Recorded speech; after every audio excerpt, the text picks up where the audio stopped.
everybody, and very welcome along to this Anfield Agenda Arsenal preview. I'm going to take you through my predicted 11 for the game against Arsenal on Saturday. Just a reminder, it's a 5:30 p.m. kickoff, and if my memory is right, and don't hold me to this, I think Michael Oliver is the referee in charge of the game.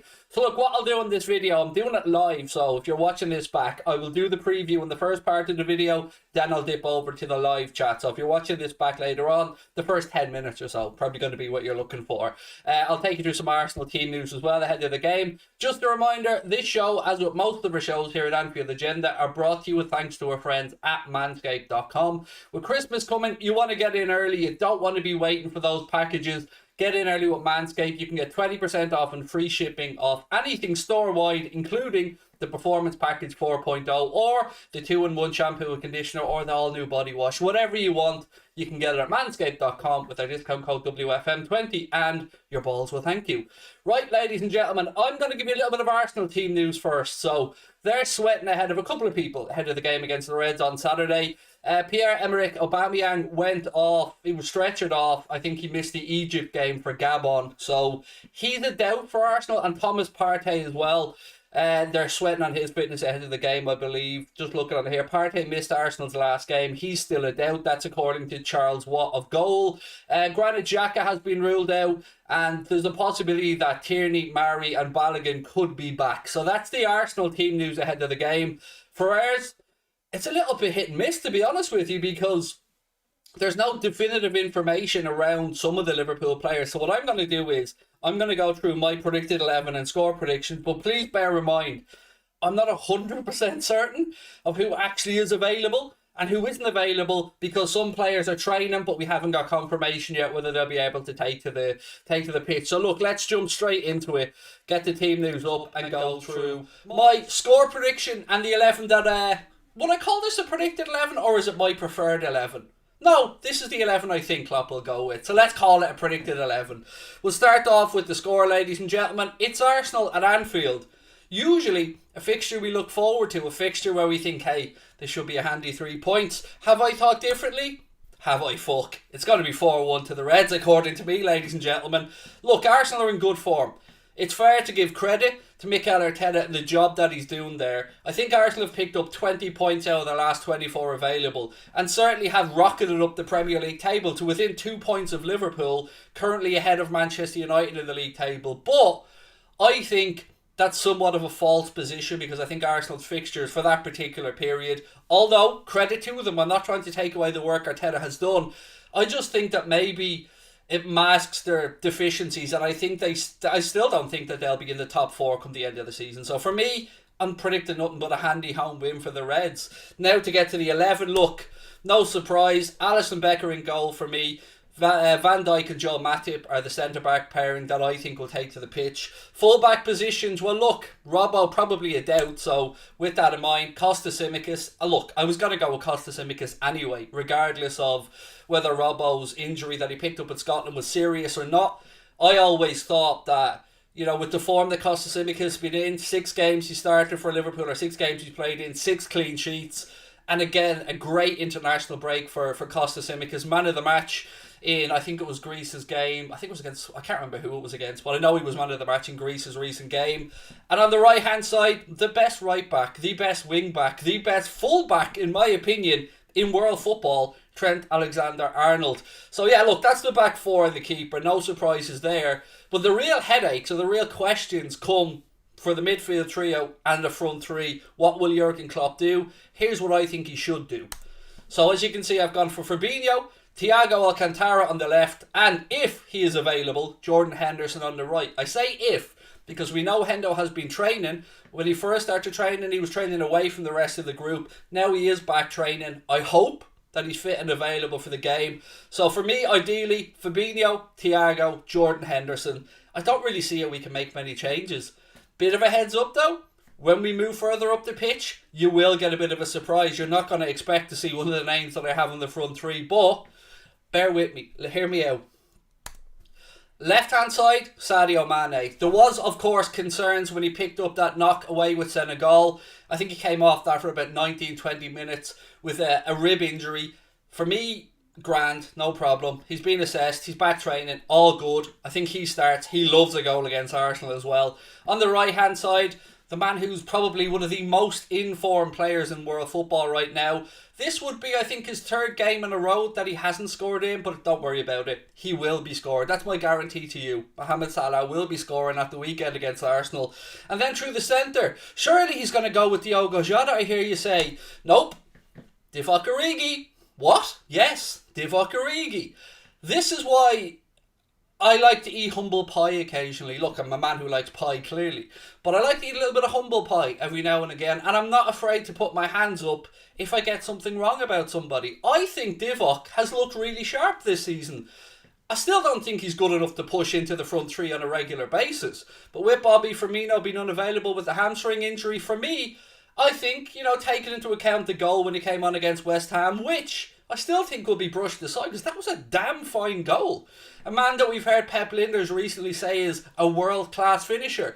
Somebody who, yes, he did come off with a knock, by the way, I'm aware, for Belgium when they were playing against Wales. I think he played 65 minutes or so, but he came off. But I think he'll be fit and available. If he is, for me, Divock through the centre. So again, just to recap, maybe one or two surprises in here. Alisson in goal, TSIMIKAS at left back, Trent Alexander-Arnold at right back, Van Dijk and Joe Matip in the centre back positions, Fabinho, Thiago Alcantara and Jordan Henderson in midfield, with Sadio Mane, Divock Origi and Mohamed Salah up top. That is my predicted 11, ladies and gentlemen, and I'm going to go with a 4-1 score prediction, as I said as well. So look, if you're watching this just to see the team selection, this is the part of the video where you can probably say TTFN and head off. I'm going to dip over to the live chat now, do 15 or 20 minutes here. So look, if you're watching this back later on, please do hit the subscribe button, drop a like on the video. To you guys that are live in the chat now, let's get stuck into it. Let me just change back into my new studio.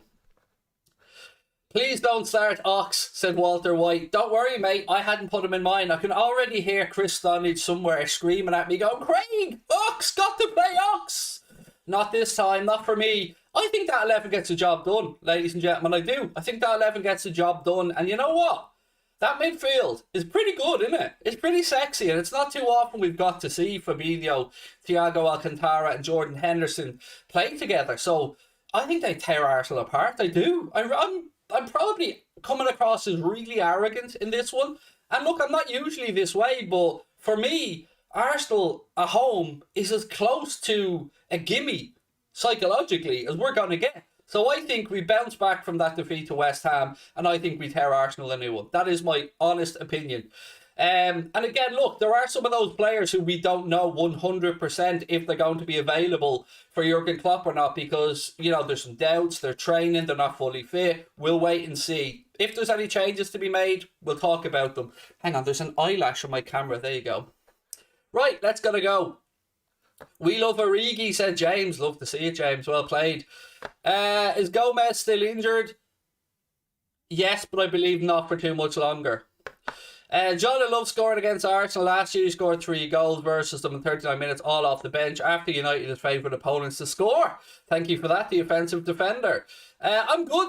I'm good to everyone that's asking in the chat, by the way. Lovely to see you all in, and I hope that you're well. Do Arsenal have injuries? Yes, so just to go back over, for those who were coming in a bit late, Arsenal, Aubameyang likely to be out for Arsenal. He missed a game against Egypt for Gabon. He was stretchered off in the match before. Thomas Partey missed Arsenal's last game, and according to Charlie Watts from Goal, they think that he's doubtful, but they're hopeful that he could feature. That's the phrase they're going with. Granit Xhaka has been ruled out, and they're waiting for confirmation of fitness for Tierney, Mari and Balogun. So that's the injury news around Arsenal. Jota super sub.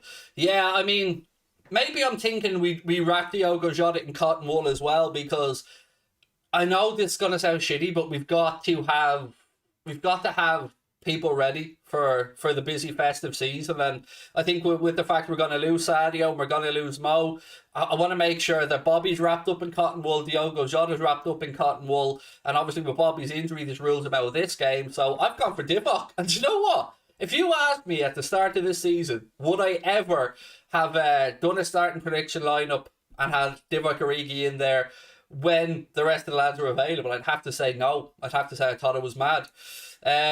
But yeah, there you go. Honestly, I think that he gets a run out, and I think that he deserves to start.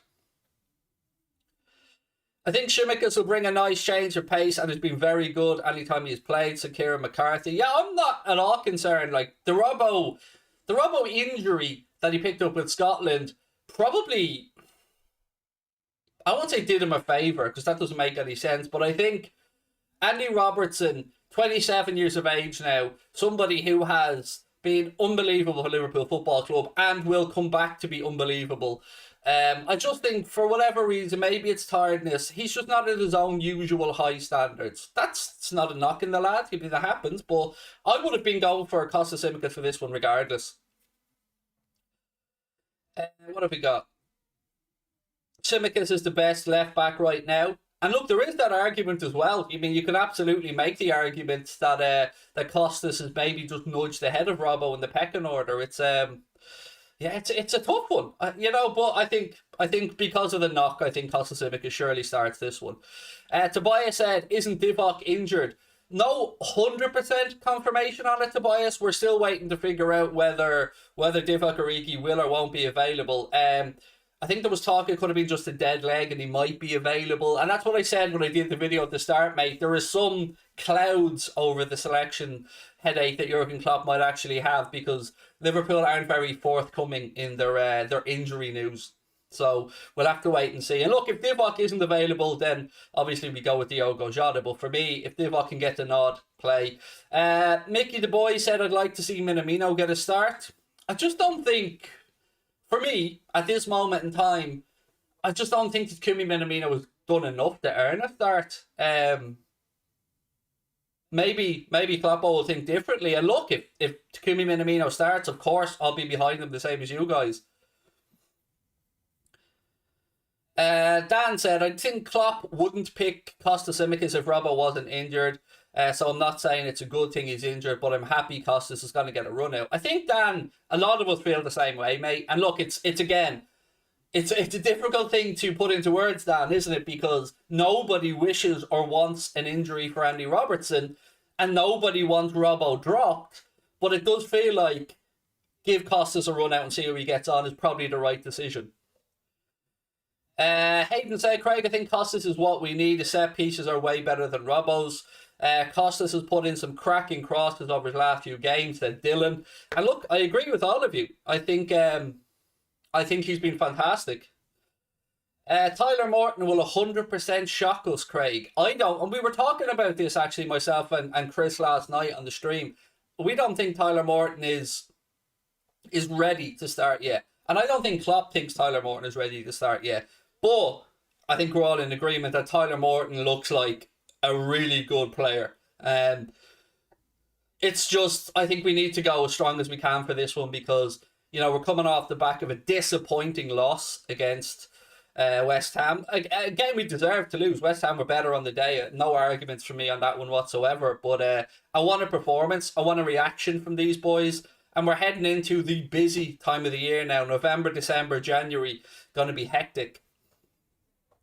Grizzly Badger, will you be doing a late night show tonight? Yes. Oh, belter of a show tonight, mate. It's myself, Mr. James Redmond, and Mr. Paddy Murphy. Going to be absolutely ridiculously fun. Looking forward to that one later on. 8:45. Don't miss it. Myself, James, and Paddy. I think it's the first time we've gone as a trio.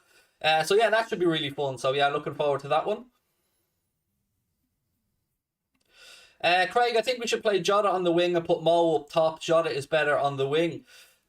Look, that's the thing about Diogo Jota right now is where is his best position? Because, I think when we all knew that he was getting signed, instinctively, many of us thought Diogo Jota is going to be the competitor to Bobby Firmino. And at first, yeah, he probably was. But I do understand where you're coming from, mate. I think off the left-hand side, he does seem a little bit more impactful. But yeah, look, we'll have to just wait and see.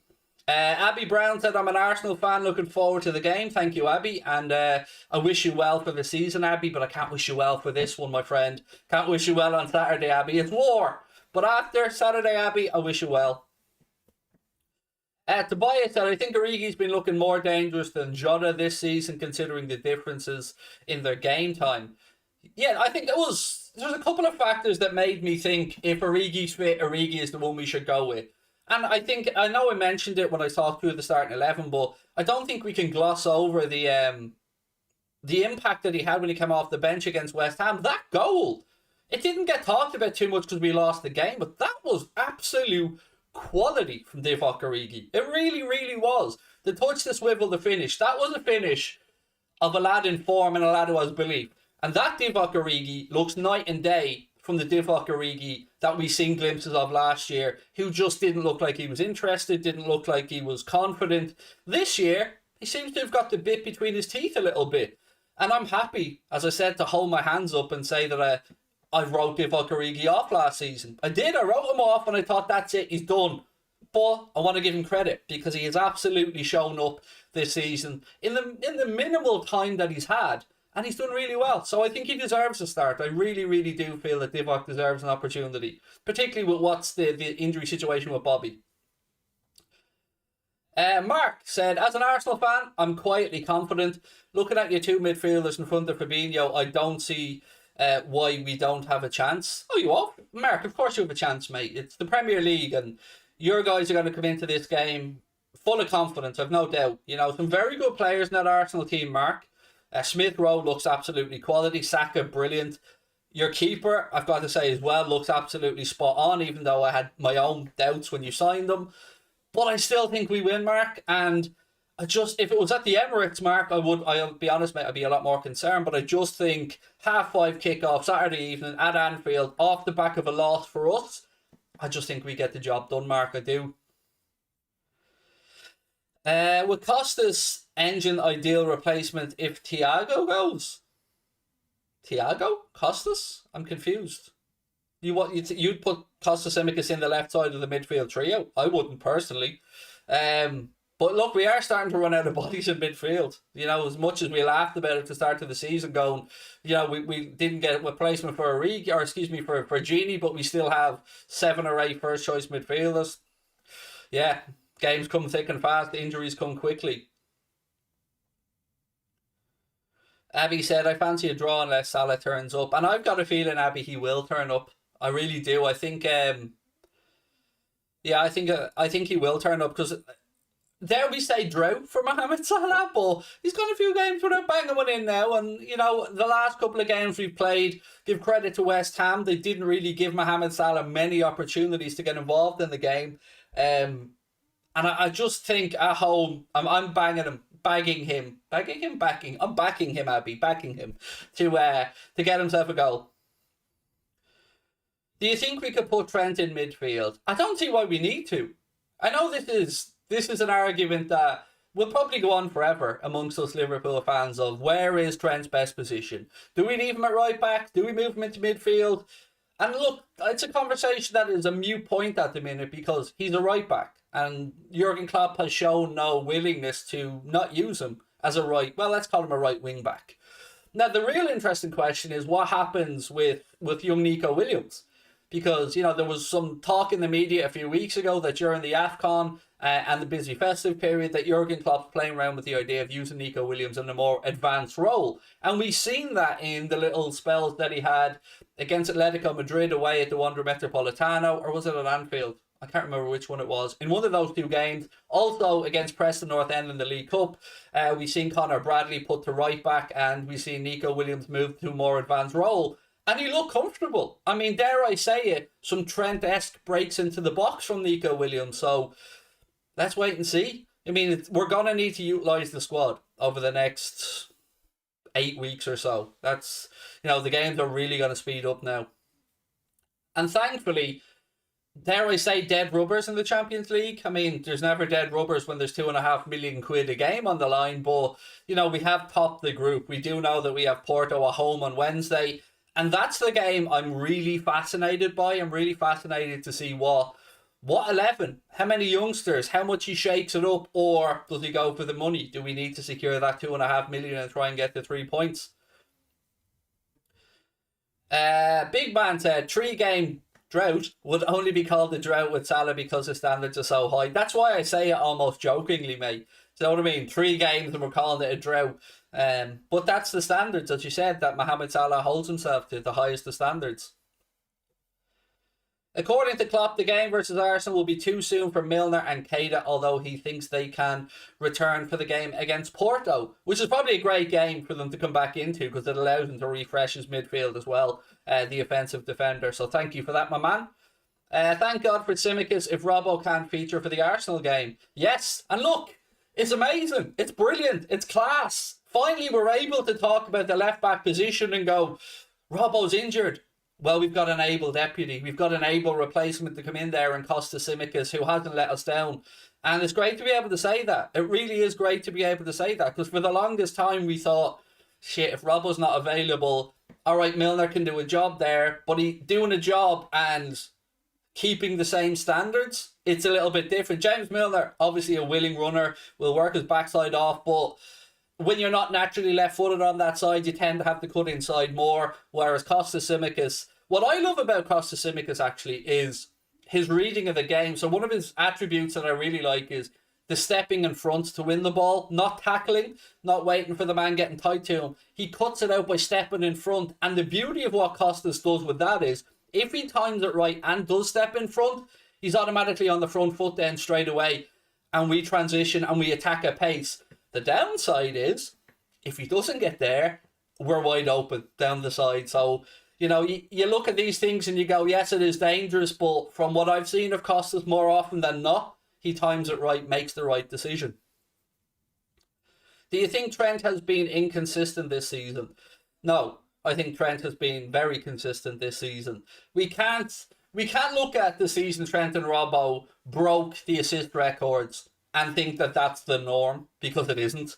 It's a very high standard and a standard we should be looking to replicate, but it's not the norm. It's not what every Premier League fullback does. So I would say if any other fullback in the league was doing what Trent was doing, he'd still be lauded for it. So I think it's only fair that we should be fair to him and say that he's pretty damn good. Crick said, if Klopp plays Mane, Salah, etc. against Porto, I'll ignore his opinion on player fatigue and match schedules for the foreseeable. Yeah, it's why I keep saying to you, Crick, I'm intrigued, because in his last press conference around the Champions League, he almost went out of his way to speak about the prize money, or to talk about the importance of making sure you get the points, even though we've won the group. You know, we speak about the game against Midtjylland as an example. Why did Diogo Jota get played in that game when it was a dead rubber and he picked up an injury? The answer to that is £2.5 million. You win a group stage game, it's £2.5 million. And that £2.5 million combined with, let's say, another £2.5 million if we beat AC Milan away, that's £5 million. That's £5 million into the club. That's £5 million that Klopp can perhaps use for the wages or for player recruitment. So we as fans and common sense would go, look, rest them. But if you're trying to account for every single penny and be as clever as we are, you know, maybe Klopp's hands are tied, which it shouldn't be, by the way. You know, I agree with everybody that says that we should rotate. 100% agree with you all, and I think it's disgusting that a manager should be under that much pressure, if he is, to play and get to 3 points for the sake of £2.5 million, because he should be looking towards winning the Champions League, the Premier League, the League Cup and the FA Cup. But as we say, winning the League Cup gets you 100 grand. Yeah, you heard me right. Winning the League Cup gets you the princely sum of 100 grand. Whereas, as I said, £2.5 million just for 3 points in the group stage. So yeah, look, it's a difficult decision, and I'd ideally like Crick and everybody else, I'd ideally like to see rotation. What have we got? TSIMIKAS overall this season has performed better than Robertson in the game time he has had, and has looked more of a fighter than Robbo has, said Tobias. Yeah, look, Tobias, 6 appearances for the Reds this season, made 6 clean sheets, and yes, I think I won't knock Robbo because I love the man, but I do agree with you that I think this is a fair time for TSIMIKAS to get a go and show us what he can do. And I would say back that up then and play him on Wednesday against Porto as well. For me, just to get him into a rhythm, get him into a match rhythm, and get him used to the players around him. Firmino's teeth said, we should rest some players for Porto, give Origi plenty of minutes as he deserves it, and maybe play Minamino. I think Porto play Minamino 100%. Origi as well, absolutely. Obviously, we know Curtis Jones. Just for those who aren't aware, Curtis Jones has been ruled out for another few weeks. I think they just want to make sure that his eye, because it's your eye, it's really important. There will be no lasting damage to his eye, but he did pick up like a finger in the eye in training, so he's going to be a couple more weeks before he's available. But the good news is that there will be no lasting damage to his eyesight, which should be everyone's number one priority. Caleb said, Craig, favourite ever Liverpool player, Robbie Fowler. It's got to be Robbie Fowler. Yeah, he's my favourite player. Right now, Bobby. I actually got my Bobby Firmino painting frame today. Remind me to show you guys later on. I had some stuff down in my... This is going to sound so arrogant, but I do have a framer because I used to be involved in the memorabilia business. So I had a few bits and pieces down with my framer. One of them being a Mark Jenkins painting of Bobby Firmino. And usually with these things, I buy prints. You know what I mean? You buy prints of them because they're a lot cheaper. But I treated myself and I actually bought the original painting of Bobby Firmino with the Champions League trophy. And it was just sitting around for ages and never got a frame. Finally picked it up from the framer today. And it looks amazing. And remind me to show you guys later on because it's beautiful. And Bobby smiling down in my living room is exactly what I need. You know the way you go into some houses and you would have a picture of the Pope up on the wall or Elvis or whatever? In my house, that person will be Roberto Firmino, who will be smiling down, just making everybody happy as they come into the living room. Last year it was defence. This year it's midfield. Hopefully next year it won't be the attack. Yeah, it's always a headache, isn't it? It's always a fucking headache. And we don't want headaches. But I hope we get it resolved in the summer. I really, really do hope we get it resolved in the summer. And Klopp gets to refresh the squad a bit, bring in some new faces, and look, we wait and see. What do I think of Maddison from Leicester at Liverpool? No, you asked me that a year ago, mate. I probably would have given you a different answer. But there's always been something about James Maddison that has concerned me. Like, look, nobody can doubt the lad's ability as a footballer, but you know the way you read and hear things a little bit. And look, I don't want to question someone's attitude when I don't know them, but I've seen enough stuff to make me think, okay, I can understand maybe, because we were linked with him. Before he moved to Leicester, he was at Norwich, and I think if my memory's right, at the end of the campaign, he had an ankle injury at Norwich. And I think maybe that we backed away a bit, and Leicester came in, did it, got the deal done, has been a very good player. But for me, if we're looking at a midfielder from Leicester, just like RSH has said in the chat there, I'd go for Youri Tielemans. Again, because of his contractual situation. You know, we picked up Thiago relatively cheap.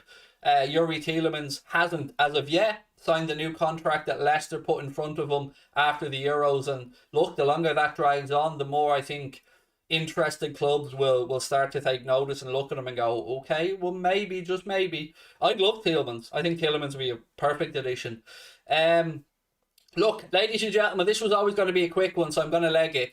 I will be back tonight with James Redmond and Paddy Murphy. First time the three of us will be live together for a show, so I hope you can tune in. 8:45 tonight, the late night agenda. Myself, James Redmond, and Mr. Paddy Murphy. It's going to be fun. We're going to have a laugh. Hope to see you guys later on. Don't forget, drop a like on the video. Please hit the subscribe button if you haven't done so already. And with Christmas coming, you know, nothing tingles the old jolly balls like a little present from our friends at manscaped.com. So remember, WFM20, 20% off and free shipping at absolutely anything at manscaped.com, and your balls will absolutely thank you. They will. They might even write you a little thank you card, you never know. But look, I'm going to thank you for your time. I will talk to you at 8:45. Lots of love.